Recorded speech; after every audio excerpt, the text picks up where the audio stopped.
Revista BH News. Oferecimento Minds, o inglês de verdade. Boa tarde! Começa agora o Revista BH News. E hoje, tem muito assunto interessante, hein? Eu recebo aqui a artista plástica Isabel Galerri para nos falar sobre suas obras de arte. O Luiz Alberto, que também vai nos contar sobre o espetáculo Desde que o Samba Era Semba. Hoje eu recebo o Fabrício e a Ludmila do Armazém Country para batermos um papo sobre moda country. E o cantor mineiro Vitor Alves, que vem nos contar sobre o seu novo projeto.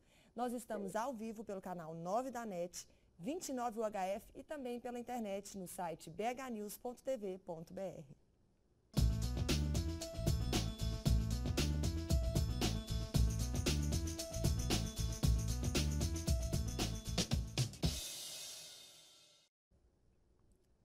Do Som ao Signo surgiu como trabalho em processo e exposição itinerante, que tem por inspiração a música e o colonial mineiros. Eu recebo a artista plástica Isabel Galerri para nos falar sobre o assunto. Boa tarde, Isabel. Boa tarde. Tudo bem? Tudo bom. Eu estou encantada com as suas obras. Obrigada. Mas, antes da gente contar isso para o público, me fala um pouquinho, por favor, da sua história, da sua vida, como artista, como pessoa. Então, a minha história é o seguinte, a minha mãe, ela é literata, ela deu aula na letras, fez mestrado, toda a vida ela mexeu com letras. E meu pai, apesar de química, era músico, um músico excelente. E todos os dois desenhavam muito bem, eu não tinha muita escapatória. Não, né? com esse nome você já não tinha escapatória. Com esse nome já era difícil. É. Então, assim, toda a vida eu desenhei, desde muito pequena. Inclusive, aos 12 anos eu publiquei um livro que eu ilustrei, poesias minhas e de colegas de sala, e eu que fiz as ilustrações. E eu estudo piano desde os 8 anos de idade também. Uma artista completa. Completa falta bordar, né? Que eu pinto e canto, mas não bordo. Então, toda a vida, até fazer vestibular, eu tinha esse dilema, se eu ia para música ou se eu ia para as belas artes. Acabei fazendo belas artes, fiz na Federal, onde eu fui aluna do Amilcar de Castro, que é meu ídolo, apesar do meu trabalho não ter nada a ver com o dele. Toda vez que eu pinto, eu lembro de coisas que ele me falava no ateliê. E fui aluna do Nemer e do Zavagli, que são os dois grandes aquarelistas de Minas. Né? E assim, todo o meu trabalho também nasceu daí. A semente foi realmente na escola. E nunca larguei a música, né? E mais ou menos em 2010, eu entrei para o coral do BDMG, onde a gente cantava as músicas coloniais mineiras, num trabalho que já vem sendo feito há muito tempo pela UENG, de resgate dessas partituras. E eu achava, a música eu acho muito bonita, cantava aquilo, a gente ia nas cidades coloniais e toda vez que a gente era recebido em Mariana ou em Ouro Preto, ia sempre o secretário da cidade, levava a gente nas igrejas, coisa que eu já conhecia, mas muita coisa a gente vê com outros olhos. Cada vez que você vai, vê outras coisas. Principalmente quando tem uma outra pessoa do seu lado que traz novas informações. E com o pessoal da música, olhando aquelas igrejas com o pessoal da música, as ideias foram nascendo. Até que eu fui no museu da música em Mariana e vi as partituras. Elas são lindas, são maravilhosas. Inclusive elas brilham, porque elas são desenhadas com emalha de ferro, para elas brilharem na luz de vela, para o povo poder ler. Elas são maravilhosas. E eu falei, gente, eu não posso, né? Eu pedi licença para fotografar, fui na UENG, fotografei e comecei a trabalhar em cima dessas partituras, né? E eu sempre trabalhei, além da aquarela, muito com douração, com ouro mesmo, com folha de ouro. E comecei a fazer, o trabalho começou a nascer assim, meio caótico, né? Falei, gente, eu preciso pintar isso, não sabia nem como, mas fui tentando, fui fazendo. E no meio do caminho, a Abílio Barreto me pediu para fazer uma exposição lá, que eles iam fazer uns totens indígenas, que eu fiz para o Museu Indígena. Eu falei, gente, por que eu não faço isso com as partituras? Aí eu fiz também, tive que desenvolver toda uma técnica para fazer os totens. Falei, já estou fazendo, vou fazer. E a exposição foi nascendo assim, de uma ideia aqui, uma ideia ali e tal. E foi o que juntou, né, as duas coisas da minha vida, a música e a arte. Foi a forma que você encontrou de juntar as duas coisas. De juntar as duas coisas. E ficou lindo demais. A gente tem algumas fotos aqui, vou pedir para o Vander colocar para a gente dar uma olhadinha em algumas delas. Você põe para mim, Vander? Ah lá. Então, essa aí, por exemplo, tem uma partitura, que é a reprodução da partitura original, e tem as fontes de Ouro Preto, que passeando por lá, a gente vê as fontes com aquela água jorrando, parece um coral cantando, né? Aí eu fiz essa analogia e eu trabalhei muito com as fontes também. Mas é lindo demais. Passa para a próxima, vamos ver. Essa já é de uma partitura mais antiga, medieval. Foi uma das primeiras que eu fiz. Sei. Essa nem é uma partitura colonial, mas que eu tentei pôr uma cor mais leve, né? Porque e ela entra na exposição? Essa entrou na exposição porque foi a minha primeira partitura pintada. Inclusive, ela ganhou um prêmio em Paris. Ela é bem rodada. Essa é super linda. Essa também é o trabalho da partitura com os azulejos. Aquele anjo, ela está no frontispício da Igreja São Francisco, em São João del Rei. Aquele anjo do cantinho. Você reproduziu ali? Reproduzi o anjo. Um trabalho de azulejo que mostrava as almas no purgatório e tal. Eu acho que tem esse contraponto legal, né? Da música com toda aquela atmosfera barroca que era muito pesada, né? E que eu tento dar uma leveza, que a aquarela é toda leve. E você consegue. É muito bonito isso, porque a gente enxerga o barroco, mas ao mesmo tempo tem uma leveza que é diferente, fica muito legal. Eu acho que é a leveza da música, né? Eu acho que a música devia ser uma válvula de escape naquele tempo, porque as músicas são alegres. Não tive a oportunidade de trazer a música aqui, mas não é aquela música pesada, é uma música dinâmica, é uma música com várias vozes, polifônica, né, que eles falam, mas são vozes alegres e raramente, a não ser alguma coisa de Semana Santa, assim, que é mais arrastado, mas é uma música, o que hoje eu acredito que seja, o pessoal vai para o pagode e tal, e ia para a igreja naquela época. Essa escolha, você faz, eu vejo muito que a leveza também, eu enxergo a leveza ali através das cores que você coloca. Essa escolha é proposital? Claro. No sentido, da relação com a música, você pensa, sim, porque a música é leve, eu vou escolher... Sim. Eu acredito bonito. Assim, isso eu fui desenvolvendo uma teoria minha para eu trabalhar, não é que vale para mais ninguém. A música, ela tem melodia e harmonia. A melodia é o que é a linha, é o que é o desenho na pintura.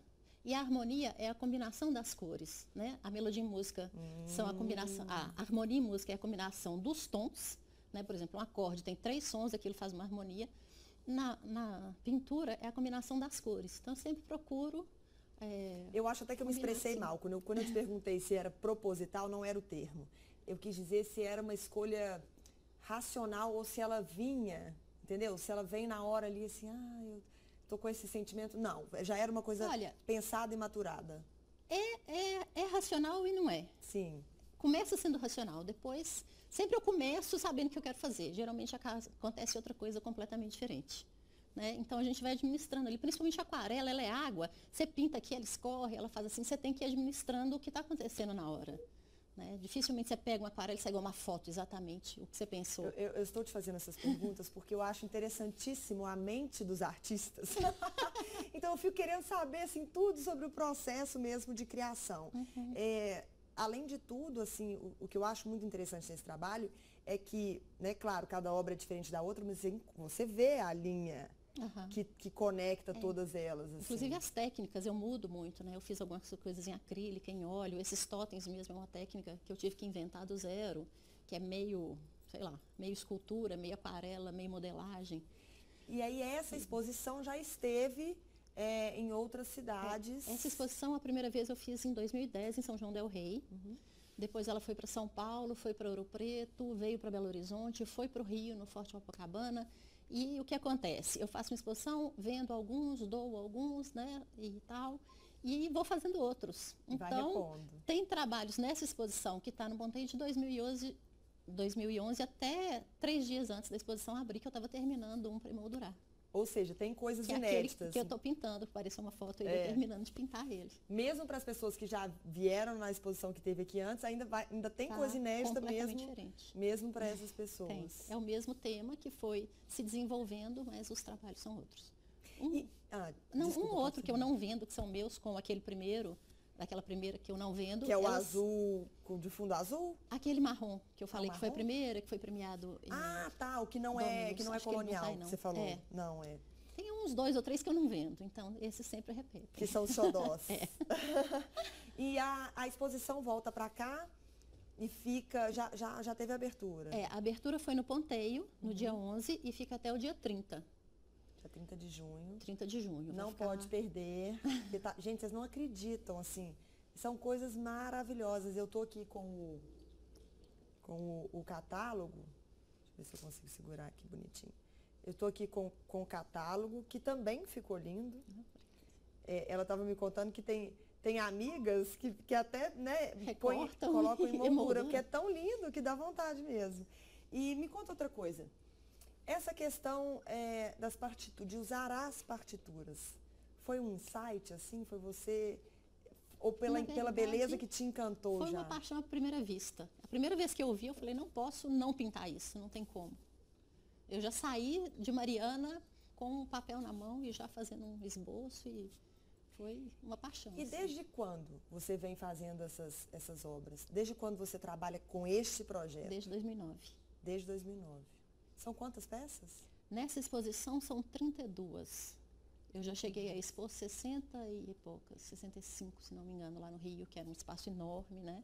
Foram inclusive 10 totens ali alinhados com os canhões. E esses totens, até que não mostrou foto, mas são totens grandes, são totens eles altos, têm de 3 a 4 metros de altura e de 20 a 40 centímetros de diâmetro. Como é que é a resposta que você tem das pessoas, não em Minas? Porque em Minas, até as pessoas já têm uma certa identificação com essa questão colonial, até em outras cidades mineiras também, mas eu digo fora de Minas. Eles têm um olhar diferente do mineiro? O olhar é diferente, principalmente no exterior, né? O olhar é mais plástico, mais da obra plástica em si. Eles não fazem esse link com o colonial mineiro, eles nem sabem que isso existe. Na verdade, a maioria dos lugares nem sabe que existe Minas, porque Brasil é Rio e São Paulo, Male, Recife, Salvador. Então, Minas, eles já nem sabem o que é. E eles não imaginam que teve um barroco aqui, o colonial, eles não fazem ideia do que é isso. Né? Então, ele é apreciado por outros parâmetros que, para mim, como feedback, é muito interessante. Porque tanto eu vejo a parte histórica, colonial, como eu vejo a parte simplesmente puramente plástica que eu vejo lá fora. E né? que assim, não sei se é certo eu dizer isso, mas que é a maior parte do seu trabalho. Lógico que você teve um entendimento ali do barroco, mas é a parte plástica mesmo que é a sua... Mas a minha filha é fotógrafa, então o que eu fiz? Eu levei ela nas cidades, pedi para ela que fotografou as partituras para mim, e ela fotografou várias igrejas, várias fontes, e nessa exposição que eu fiz no exterior, eu levei as fotos. E fiz uma parede só com as fotos, que eram as fontes. Para eles verem as inspirações. Então, assim, para eles era muito surpreendente que isso existisse tão longe, né? É muito engraçado, inclusive. Eles, nossa, mas isso aqui parece com o de Lisboa, parece com esse que teve aqui e tal. Eles veem uma identificação que eles nunca imaginavam que pudesse ter aqui. Mas eu acho essa ideia interessante também, porque ao mesmo tempo que você vê de onde veio a inspiração, você vê a transformação, né, o link e a transformação e a cara que você colocou. Eu fiquei encantada. E nas exposições eu levo música. Às vezes eu cantando, porque hoje eu canto, né? Então, Rio, São Paulo, aqui em Belo Horizonte, eu levei o meu grupo, a gente cantou e tocou. E no exterior não tinha como levar o grupo, eu levei CD. E ficava tocando o tempo todo. E eles achavam incrível. Muito bacana. Isabel, olha, parabéns, viu? Não preciso nem te dar parabéns, porque ela já é um sucesso. Mas eu te desejo ainda mais sucesso. Para quem está em casa, olha, não perde. Lá no Ponteio, né? A exposição está no Ponteio, vai até dia 30? Dia 30. Vai até dia 30 de junho, não pode perder, porque é bonito demais. Vocês vão ver lá. Olha, eu te agradeço imensamente por estar aqui. Tá. E eu vou lá para dar uma olhadinha. Tá. Eu queria só fazer um agradecimento ao Luiz Sternick, que é o gerente do shopping, que me convidou. Simplesmente fez o convite, ele viu o catálogo, falou, eu quero essa exposição aqui. E ao Manuel Hagen, que é meu produtor, que possibilitou isso tudo acontecer. Que foi, assim, 3 semanas e a gente montou a exposição lá. E eu agradeço a eles também, porque então é por conta deles que nós vamos poder ver essas coisas lindas, não é isso?